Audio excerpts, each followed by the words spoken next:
दोस्तों अभी हाल ही में सुप्रीम कोर्ट ने एक अहम फैसला सुनाते हुए कहा है दोस्तों कि आपराधिक कानून का उपयोग उत्पीड़न या फिर व्यक्तिगत बदले के लिए नहीं किया जाना चाहिए दोस्तों। और हमेशा की तरह इस बार भी सुप्रीम कोर्ट ने रिपीट किया है। कोर्ट ने धारा 498A और दहेज निषेध अधिनियम के दुरुपयोग पर चिंता जताई है और साफ किया है कि ऐसे मामलों में न्यायपालिका को सतर्क रहना चाहिए। दोस्तों जय हिंद, नमस्कार, मैं एडवोकेट आशीष मिश्रा। लाइक कर दीजिएगा, शेयर कर दीजिएगा, सब्सक्राइब कर दीजिएगा ताकि ये इन्फॉर्मेशन और लोगों को मिल सके दोस्तों कि अगर किसी भी तरीके से पत्नी या पत्नी ने पति और ससुराल वालों पर झूठे मुकदमे दर्ज कराए हैं दोस्तों, तो आप कैसे निपट सकते हो। दोस्तों इस जजमेंट को समझिएगा दोस्तों। केस क्या था कि दरअसल इस मामले में एक महिला ने अपने पति और ससुराल वालों पर हमेशा की तरह क्रूरता और दहेज मांगने का आरोप लगाया था। अब पूरी कोर्ट प्रक्रिया समझिएगा कि फैमिली कोर्ट से शुरू होता है, हाई कोर्ट में क्या होता है और सुप्रीम कोर्ट में क्या होता है दोस्तों। बहुत सारे लोग फैमिली कोर्ट में ही सालों साल भटक रहे होते हैं। उनसे मैंने कई बार कहा है कि आप हाई कोर्ट से डायरेक्शन ले सकते हैं, ऐसे में रिट भी लगा सकते हैं 226 की। बढ़ते हैं वीडियो की तरफ। दोस्तों पहले हाई कोर्ट ने शिकायत को क्या किया, सही मानते हुए केस को खारिज करने से इनकार कर दिया। लेकिन जब मामला सुप्रीम कोर्ट पहुंचा तो कई चौंकाने वाली चीजें सामने आई। जैसे पति पहले ही फैमिली कोर्ट से तलाक ले चुका था और कोर्ट ने पत्नी द्वारा जो लगाए गए आरोप थे उनको निराधार माना था। इसके अलावा महिला के ससुराल वाले अलग रहते थे, फिर भी उन पर झूठे आरोप लगाए गए थे और कोई ठोस सबूत भी नहीं था। पति और उसके परिवार ने महिला के साथ क्रूरता की थी या दहेज मांगा था। इसके बाद सुप्रीम कोर्ट ने इस मामले को खारिज कर दिया दोस्तों और कहा कि क्रिमिनल लॉ को बदला लेने या फिर उत्पीड़न का हथियार नहीं बनाया जा सकता। और अगर 498A का गलत इस्तेमाल हो तो क्या होता है। 498A कानून महिलाओं को दहेज और घरेलू हिंसा से बचाने के लिए बनाया गया था दोस्तों, लेकिन इसके दुरुपयोग भी कई सारे मामले सामने आ चुके हैं।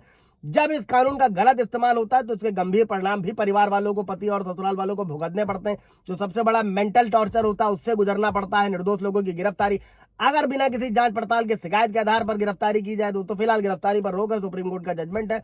तो निर्दोष लोगों को मानसिक, सामाजिक और आर्थिक रूप से नुकसान होता है। कई बार बुजुर्ग माता पिता भी इसमें शामिल कर दिए जाते हैं, फंसा दिए जाते हैं, जिनको मानसिक उत्पीड़न से गुजरना पड़ता है दोस्तों। अभी इसी को लेकर सुप्रीम कोर्ट का एक जजमेंट आया सत्येंद्र कुमार अल्तिल को लेकर, भी वीडियो बनाया, जाकर देख सकते हैं, जिसमें पुलिस को सख्त आदेश दिया गया है कि किसी भी तरीके से व्हाट्सएप से, नोटिस से, जो है ईमेल के माध्यम से परिवार वालों को किसी भी तरीके से इन मामलों में परेशान नहीं किया जाएगा। उसके लिए सीधे नोटिस भेजी जाएगी, रिटर्न में भेजी जाएगी, फोन और व्हाट्सएप का इस्तेमाल नहीं किया जाएगा दोस्तों। अभी बढ़ते हैं वीडियो की तरफ।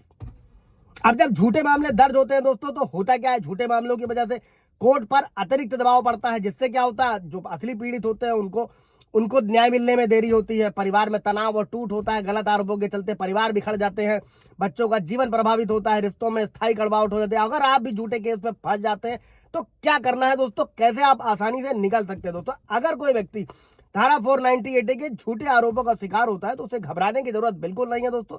कुछ कानूनी रास्ते हैं जिनसे वो अपनी बेगुनाही साबित कर सकता है। 498A एक गैर जमानती धारा है, लेकिन सुप्रीम कोर्ट का निर्देश है कि पुलिस बिना जांच के गिरफ्तारी न करे। आरोपी अग्रिम जमानत लेनी पड़ती है ताकि उसे तुरंत जेल में न जाना पड़े और पुलिस की कार्रवाई पर हमेशा अपनी नजर रखे दोस्तों, जिसमें सुप्रीम कोर्ट ने आदेश दिया हुआ है कि पुलिस बिना पर्याप्त सबूत के गिरफ्तारी न करे और हर कार्रवाई का उचित रिकॉर्ड रखे। साथ में ही CW सेल में जो भी होता है उसकी आप भी वीडियो रिकॉर्डिंग रखने का प्रयास करें ताकि उसे कोर्ट में आगे आप लगा सके अगर पत्नी झूठे आरोप लगाती है। और अगर मामला झूठा है, ऐसे में आप हाई कोर्ट या सुप्रीम कोर्ट में अपील कर सकते हैं, केस को खारिज करा सकते हैं। भारतीय नागरिक सुरक्षा संहिता की धारा 528 के तहत अभी हर जिले में एक परिवार कल्याण समिति होती है जो 498A के मामलों की जांच करती है, निष्पक्ष रिपोर्ट भी तैयार करती है। और न्याय की जीत तभी होती है दोस्तों जब कानून का सही इस्तेमाल हो, ना कि इसका दुरुपयोग हो किसी निर्दोष आदमी को फंसाने के लिए। तो ऐसे में आप ये नोट रखिएगा कि आप डिस्चार्ज फाइल कर सकते हैं। इसमें पत्नी को ही सबूत पेश करने होंगे। अगर पत्नी झूठी गवाही, झूठे सबूत दे रही है तो CRPC 340 लगा सकते हैं। बहुत सारी चीजें, ब्रीफ वीडियो है। कोई सवाल जवाब आपका होगा तो पूछेगा। अगर आप अपॉइंटमेंट लेकर बात करना चाहते हैं तो वो भी आप कर सकते हैं। Thank you.